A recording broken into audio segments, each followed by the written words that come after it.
আসসালামু আলাইকুম রহমতুল্লাহ। কেমন আছেন সবাই? আজকে আমি আপনাদেরকে দেখাবো বর্ষার রৌদ্রোজ্জ্বল দিনের আমার গ্রামের এই মেঠোপথটি।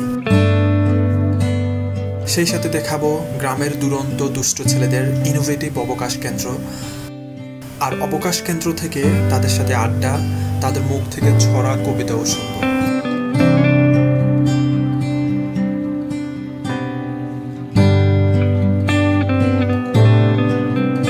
অবশেষে এই মেঠোপথ ঘিরে গ্রামের মানুষের সহজ সরল জীবনযাত্রার কিছুটা অংশ দেখানোর চেষ্টা করব। বর্ষার সকাল মানেই কি ঝুম বৃষ্টি আর মেঘলা আকাশ? একদমই না। বর্ষার সকাল হতে পারে এমন রৌদ্রোজ্জ্বল আর স্নিগ্ধ। এই যে মাটির রাস্তাটা দেখছেন, এটাই হচ্ছে গ্রামের প্রাণ। এর প্রতিটি ধূলিকণায় মিশে আছে হাজারো গল্প। চারপাশের এই সবুজ, এই নির্মল বাতাস, এগুলোই তো গ্রামের অমূল্য সম্পদ। শহরের কোলাহল থেকে দূরে এমন এক সকাল আপনাকে দেবে এক অপরিসীম মানসিক শান্তি।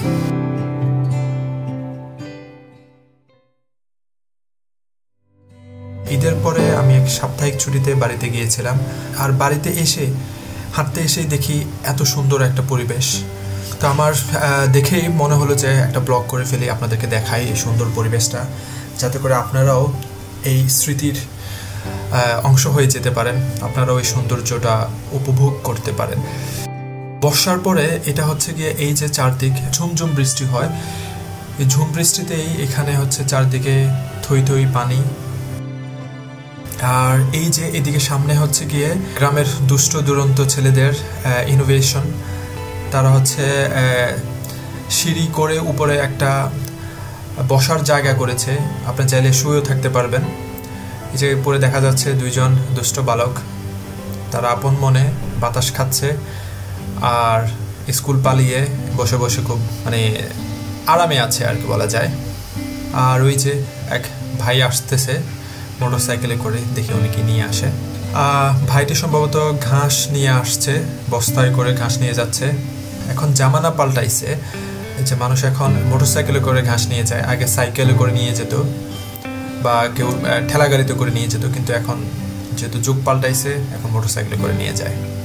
আর এইদিকে পাতি হাঁস দেখা যাচ্ছে কিছু সামনে। এখানে ক্যামেরায় খুব বেশি একটা হয়তো দেখা যাবে না।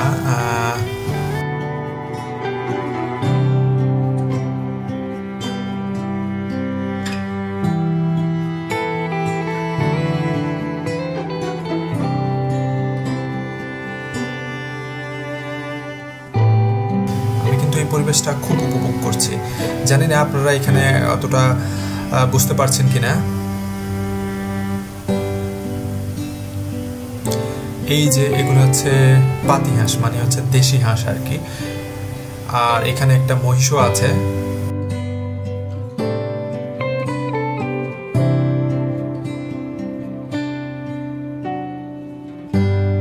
আবার চলে আসলাম সেই মাটির মেট্রো রাস্তা।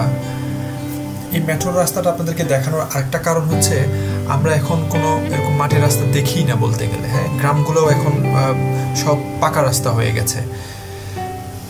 আর এখানে যে এত সুন্দর বাতাস আর পরিবেশটা খুবই সুন্দর, খুবই।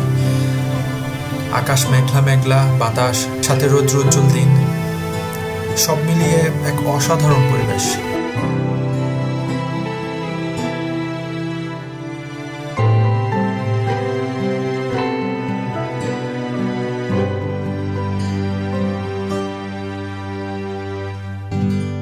আর এই যে গরু ঘাস খাচ্ছে আপন মনে। আর এখানে রাখালও আছে। আমরা সচরাচর যেরকম রাখাল দেখি বাঁশি বাজায়, যে একজন রাখাল দৌড়াদৌড়ি করছে গরুর পিছনে, রাখাল যেরকম বাঁশি বাজায়, এখন ওইটা খুব বেশি একটা দেখা যায় না। আর এই যে রাখাল সবগুলা গরু এখানে যে গরুগুলো আছে রাস্তার উপরে নিয়ে আসছে। আর ওই যে দূরে এখানে হচ্ছে এক চাচি, সম্ভবত ওনার নিজের গৃহপালিত ছাগল ভেড়াও আছে সম্ভবত এখানে, এগুলা দেখাশোনা করছেন। আবার ফিরে আসলাম সেই অবকাশ কেন্দ্রে। তারা আমাকে দেখে একটু মুখটাকে লুকিয়ে রাখছে, আর একজন তো খুব দাঁত দেখিয়ে দেখিয়ে হাসছে। তাদের বসার ভঙ্গিমাটা দেখেছেন? কোনো টেনশন নাই, কোনো চিন্তা নাই।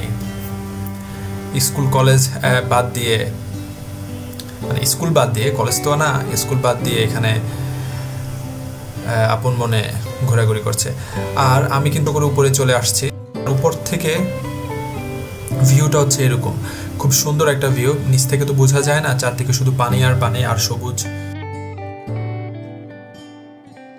এখন আমাদেরকে একটা কবিতা শোনাবে আমাদের ছোট্ট বন্ধু। কি নাম? সিয়াম। সিয়াম, ঠিক আছে, আমার কবিতা শোনাও।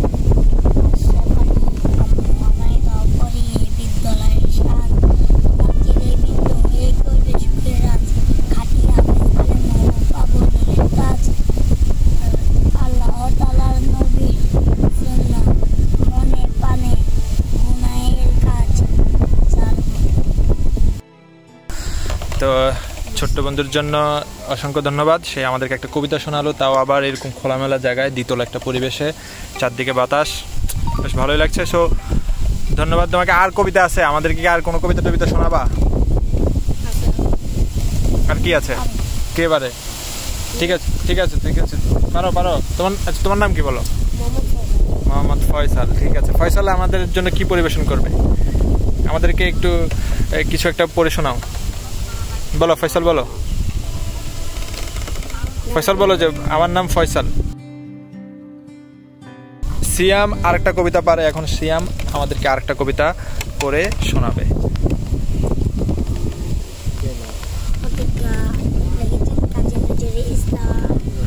আমি হব সকালবেলার ফাঁকে, সবার আগে কুসুম ভাঙে উঠবো আমি জেগে। সকাল মা বলবেন জেগে। তারপর বলবো আমি আলসে মেয়ে, ঘুমিয়ে ঘুমিয়ে থাকো। দেখি দেখি কোনটা দেখি, আমার বলো। ক্লান্ত শরীরে উঠবো আমি ডাকি, সূর্য মামা জাগার আগে আমি জেগে। বলবো আমি আলসে মেয়ে, ঘুমিয়ে ঘুমিয়ে থাকো। তারপর আচ্ছা আমার দেখাও, দেখাও কোনটা পারতেছো না। ঘুমিয়ে তুমি থাকো, ঘুমিয়ে ঘুমিয়ে থাকো। হয়নি সকাল, হয়নি সকাল, ঘুমাও এখন মা বলবে রেখে। তারপর সকাল হবে না কো, সকাল হবে না তো। আচ্ছা আচ্ছা, আমাকে পুরোটা দেখাতে। হয়নি সকাল তবেই বলে কি, একটু ঘুমিয়ে তুমি থাকো, তারপর বলছো নাকি? এটা পড়ে ফেলছো। হয়নি সকাল, হয়নি সকাল, ঘুমাও এখন। হয়নি সকাল তাই বলে কি, হয়নি সকাল তাই বলে কি, সকাল হবে না কো। সকাল হবে না কো। আমরা যদি না জাগি মা, আমরা যদি না জাগি মা, কেমনে সকাল হবে, কেমনে সকাল হবে। তোমার ছেলে উঠলো গো মা, তোমার ছেলে উঠলো গো মা, রাত পোহাবে তবে। রাত হবে তবে। ঠিক আছে, সিয়াম আমাদেরকে খুব সুন্দর একটা কাজী নজরুল ইসলামের ছড়া বা কবিতা যেটাই বলি, খুব সুন্দরভাবে আমাদেরকে উপস্থাপন করেছে। ধন্যবাদ সিয়াম তোমাকে।